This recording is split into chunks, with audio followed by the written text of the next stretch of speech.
Assalamualaikum warahmatullahi wabarakatuh. Hello everyone, good evening. How are you today? Oh, good, excellent. Nice to meet you guys. Nice to see your lovely face. Oh yeah, Bella. How do you feel, Bella? Thank you, Bella. Excellent. Okay. Ria. Oh, Ria. How do you feel? Wow, that's good, Ria. Yudi. Okay, Yudi. How do you feel, Yudi? Oh, I am too, Yudi. I love to see your beautiful and your pretty face, Yudi. Okay, you are not pretty. You are a handsome boy. Okay, Yudi. Okay. Okay. So in the previous meeting, pertemuan sebelumnya kita udah bahas tentang report text. So today we will learn about grammar by using narrative text. Jadi pertemuan sebelumnya kita sudah membahas tentang report text. Untuk kali ini kita akan membahas tentang struktur bahasa Inggris menggunakan narrative text atau teks narasi ya. Dan untuk naratif teks kali ini atau teks narasi kali ini, kita memilih cerita Crying Stone atau Batu Menangis. Pasti udah ada yang pernah denger dong ceritanya. Oke. Okay. So, before we do the reading attractive, sebelum kita baca teksnya, I send it to the WhatsApp group. You can check the file and then you can open it. Jadi, tanpa tunggu lama-lama, let's read the text. Okay, so the process of reading the narrative text will be guided by Mistika. Jadi, proses pembacaan narasinya akan dipandu oleh Mistika.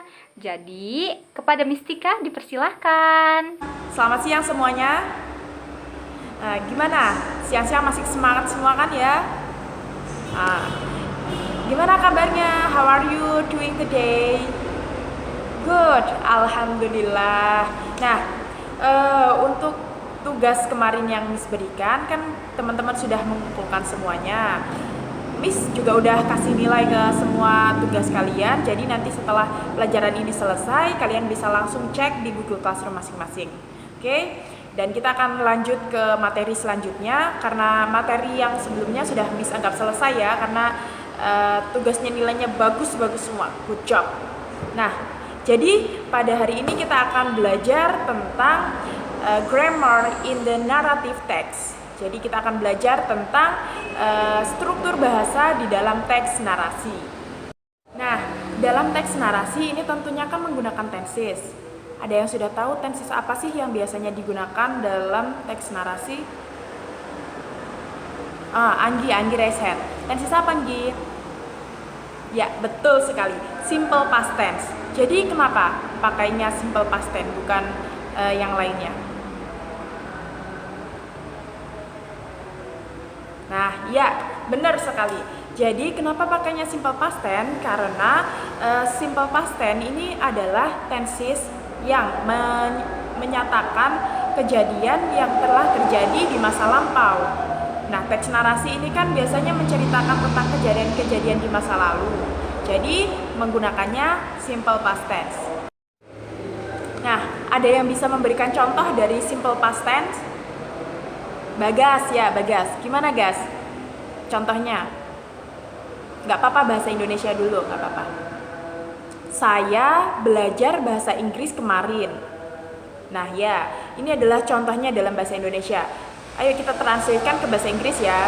Saya, bahasa Inggrisnya I, benar. Belajar, study. Bahasa Inggris English. Kemarin yesterday, benar. Jadi bahasa Inggrisnya itu adalah I study English yesterday. Tapi kalau susunan kalimatnya seperti itu kan kayak kemarin yang kita pelajari. Itu jatuhnya jadi simple present tense, bukan past tense. Jadi simple present tense. Kalau simple present tense kan sedang terjadi. Kalau past tense sudah terjadi. Jadi gimana cara merubahnya biar dari yang sedang terjadi ini menjadi telah terjadi. Gimana? Belum ada yang tahu? Nah, jadi untuk merubah dari yang sedang terjadi menjadi telah terjadi, itu rumusnya yang pertama kita harus punya subjek. Subjeknya tadi kita udah punya belum?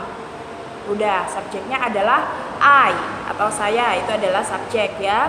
Kemudian kita harus punya kata kerja. Kata kerjanya tadi udah ada belum? Study. Kata kerjanya adalah study.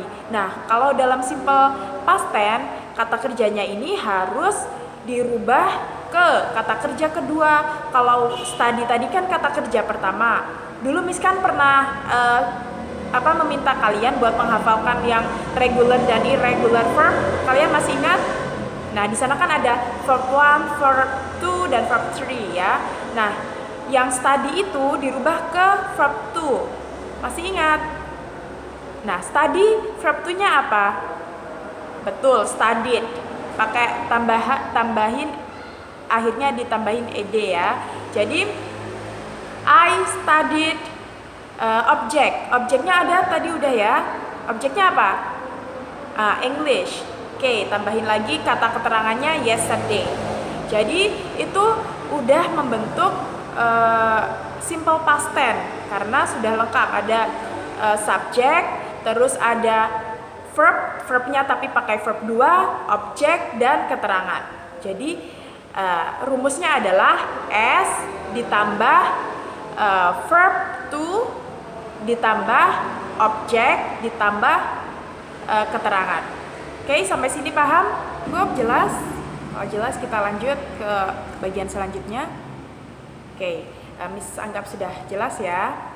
Selanjutnya, sebelum kita lanjut untuk mengidentifikasi simple past tense di dalam narrative text, kita akan membaca the story, cerita yang akan kita identifikasi dulu.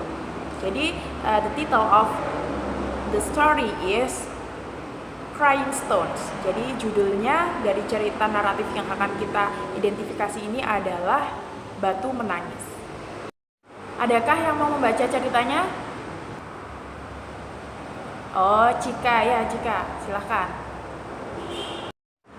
Once upon a time, lived a poor old widow in a small village. She lived with her daughter. Her daughter was very beautiful, but also very lazy and arrogant. Okay, enough. Thank you, Cika. Next, selanjutnya Doni, baca yang bagian selanjutnya, Don. One day, the mother and her daughter went to the market to buy some food. At first, the daughter refused to accompany her mother, but finally she agreed. "I'll go with you, but you must walk behind me," said the daughter. She didn't want to walk side by side with her mother. Although her mother was very sad, she agreed to walk behind her daughter. Nice, good job everyone. Okay, so mari kita lanjutkan untuk mengidentifikasi simple past tense dan juga mentranslatekan naratif teks yang baru saja kita baca. Let's talk about the first line of the text. Once upon a time, lived a poor old widow in a small village. She lived with her daughter. Everybody, who knows what it means? Ayo, siapa yang tahu arti dari kalimat tersebut? Yes, Vicky, silakan. Ya, good job Vicky. Jadi, the meaning is, suatu hari hiduplah seorang janda tua yang miskin di desa kecil. Dia tinggal bersama putrinya.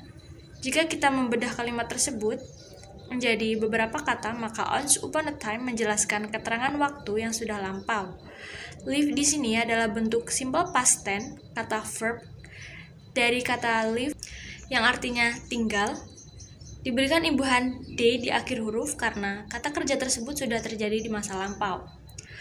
A poor di sini adalah kata sifat yang artinya miskin. So, di sini kita bisa mengganti poor with the synonym of the word. Kita bisa cari persamaan kata untuk memberikan variasi dalam teks. Contohnya, impecunious old widow, destitute old widow. Jadi kita tidak monoton pada satu kata saja. And next different example, her daughter was very beautiful but also very lazy and arrogant. She never helped her mother and didn't want to know what problem her mother had. Who knows about the meanings of the sentence? Ada yang tahu? Ya, silahkan Laila artikan. Ya, excellent Laila, thank you. Jadi, the meaning of the sentence is, putrinya sangat cantik, tetapi juga sangat malas dan sombong. Dia tidak pernah membantu ibunya dan tidak ingin tahu masalah apa yang ibunya hadapi. Ini adalah cara mengidentifikasi penggunaan past tense dalam naratif teks. Salah satunya, to reach our vocabulary in one paragraph, we can use the synonym of the word seperti arrogant. Di sini juga ada kata lazy yang diartikan sebagai sifat malas, tetapi kita akan mencari sinonim dari kata arrogant. Contohnya, conceited and swelled head. Dan ada help di sini sebagai bentuk past tense dari kata help yang artinya tolong, diberikan imbuhan ed yang merupakan kata lampau. Next, every day, she put makeup and wears her best clothes. She always wanted to look rich and beautiful. Ada yang tahu nggak mana kata yang terdapat kata kerja verb 2? Oh, kalian tidak tahu ya? Baiklah, akan Miss jelaskan ya. Tapi sebelumnya kita akan artikan dahulu. Jadi, setiap hari dia merias wajah dan memakai pakaian terbaiknya. Dia selalu ingin terlihat kaya dan cantik. Terdapat kata she always wanted. Ya, wanted di sini bentuk kata kerja verb 2 yang sudah dijelaskan tadi ya. Artinya ingin. Kata kerja ditambahin akhiran ed, namanya regular verb. Dan terdapat kata rich yang merupakan kata sifat yang artinya kaya.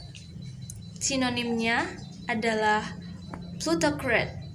And next, one day the mother and her doctor went to the market to buy some food. At first the doctor refused to accompany her mother, but finally she agreed. I'll go with you, but you must walk behind me, said the doctor.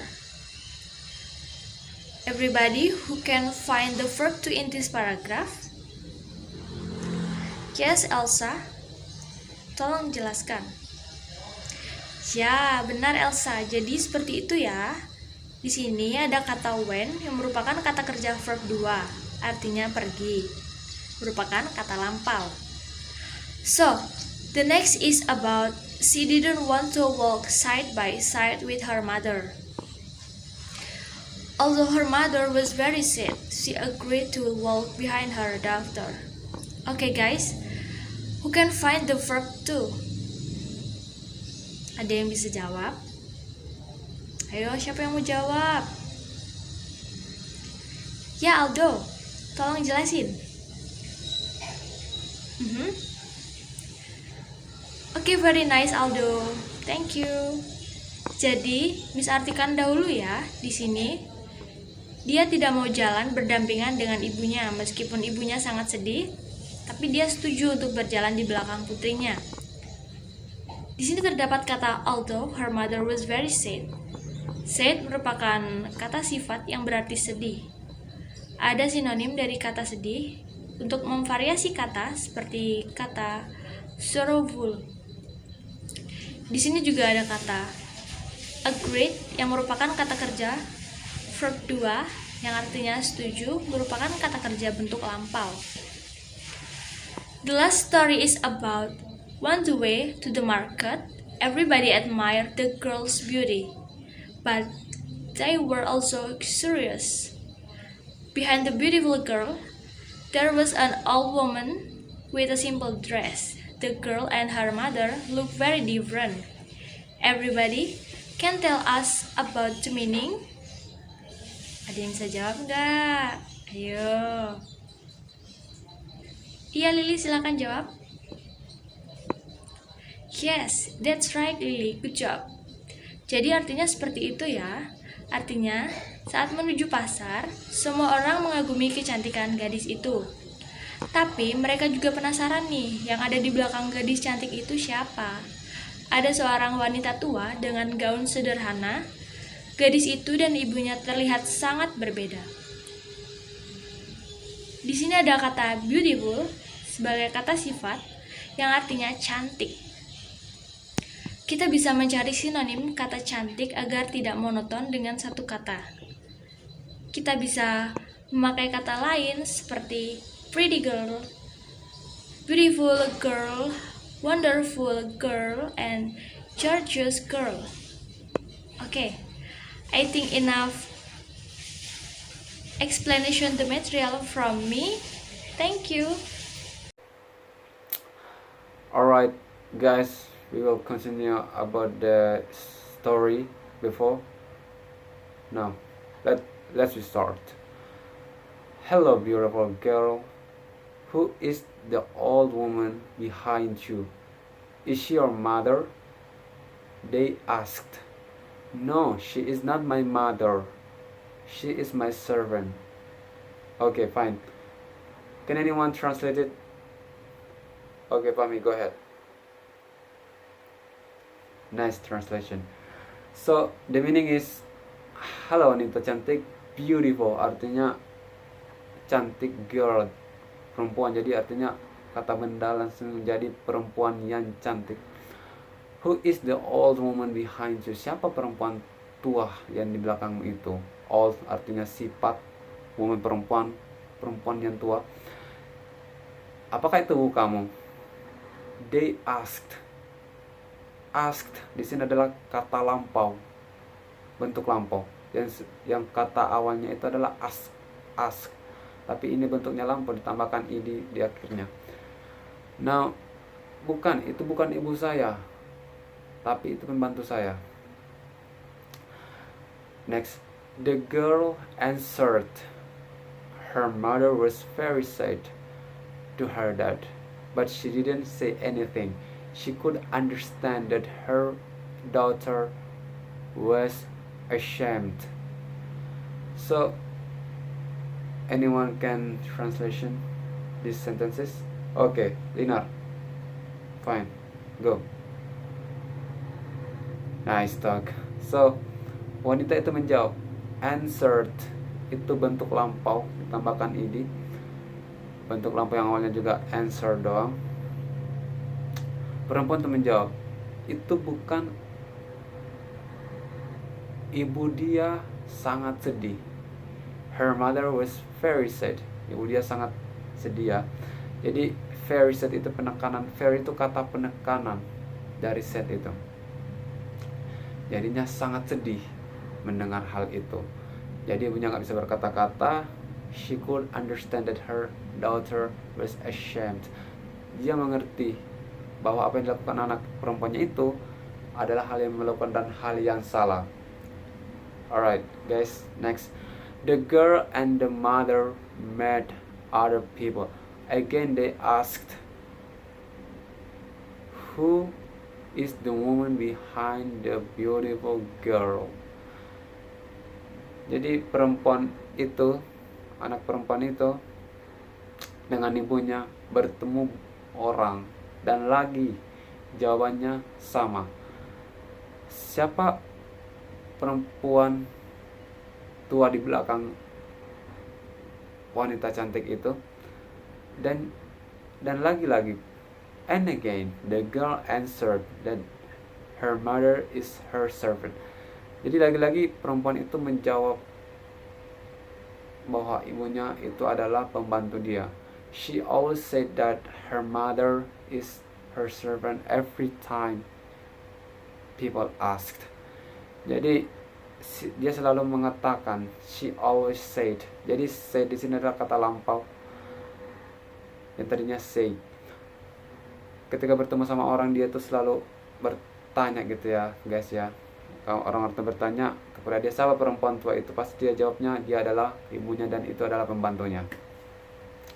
At last, the mother cannot hold the pain. Jadi ibunya ini nggak bisa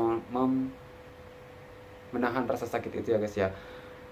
Jadi dia berdoa, she prayed to God to punish her daughter. Jadi she prayed. Jadi ibunya berdoa, kata bentuk lampau prayed bacanya ya, kepada Tuhan untuk menghukum anak perempuannya itu. Suddenly the girl's leg turns into stone. Jadi tiba-tiba kaki si perempuan ini itu berubah menjadi batu. Slowly the process continues to the upper part of the girl's body. Jadi perlahan-perlahan berlanjut itu bagian atas si perempuan ini, bagian tubuh perempuan ini tuh mulai berubah menjadi batu juga. The girl was in panic. Perempuan itu panik. Mother, please forgive me, mother. She cried and asked her mother to forgive her. Jadi dia minta maaf sama ibunya. She cried. Cried itu bentuk jamak, bentuk lampau. Cry bentuk awalnya ya. Cried and asked her mother to forgive her. Dia minta maaf kepada ibunya. But it's already too late. Jadi udah terlambat. Jadi too late di sini juga itu adalah kata penekanan gitu. Too late, terlambat, ditambahkan to di awalnya itu jadi sangat terlambat. Her whole body finally becomes a big stone. Jadi seluruh badannya itu berubah menjadi batu ya. And until now people can see tears falling from the stone. People then call it batu menangis. Jadi sampai sekarang orang-orang itu bisa melihat air mata keluar dari batu itu, dan orang menyebutnya sebagai batu menangis. Okay, thanks to all who have answered and to those of you who have paid attention. Jadi inti dari pembelajaran kita hari ini adalah yang pertama tentang grammar ya. Jadi banyak sekali kata ganti yang bisa kita gunakan. Contohnya untuk kalimat look at this beautiful place. Kata beautiful bisa kita ganti dengan pretty and wonderful. Jadi kita bisa menggunakan kata pretty dan wonderful karena itu memiliki makna atau arti yang sama. Jadi contohnya seperti tadi, look at the beautiful place. Jadi kita bisa ganti dengan pretty dan wonderful. Jadi katanya menjadi look at the pretty place or look at the wonderful place. Karena kata pretty, beautiful, dan wonderful tadi memiliki arti yang sama tetapi kata yang berbeda atau kata yang berbeda tapi memiliki arti serta makna yang sama. Jadi kita juga bisa memperkaya bahasa. Yang kedua, kita jadi tahu ciri khas naratif teks itu sendiri. Siapa yang tahu ciri khas dari naratif teks? Apa bedanya naratif dengan deskriptif teks? Oke, Nanda silahkan mau menjawab. Awesome Nanda, awesome. Betul sekali Nanda, 2 jempol buat Nanda. The difference of narrative and descriptive is terletak di verbnya. Jadi naratif itu pakai verb to or verb 3 ya. Dan deskriptif itu biasanya pakai verb 1 doang. Oke? Jadi udah jelas ya semuanya? Oke, kalau gitu thanks all for the attention and semoga kalian paham dalam pembelajaran kali ini. Miss akhiri. Wassalamualaikum warahmatullahi wabarakatuh. See you in the next meeting. Bye bye.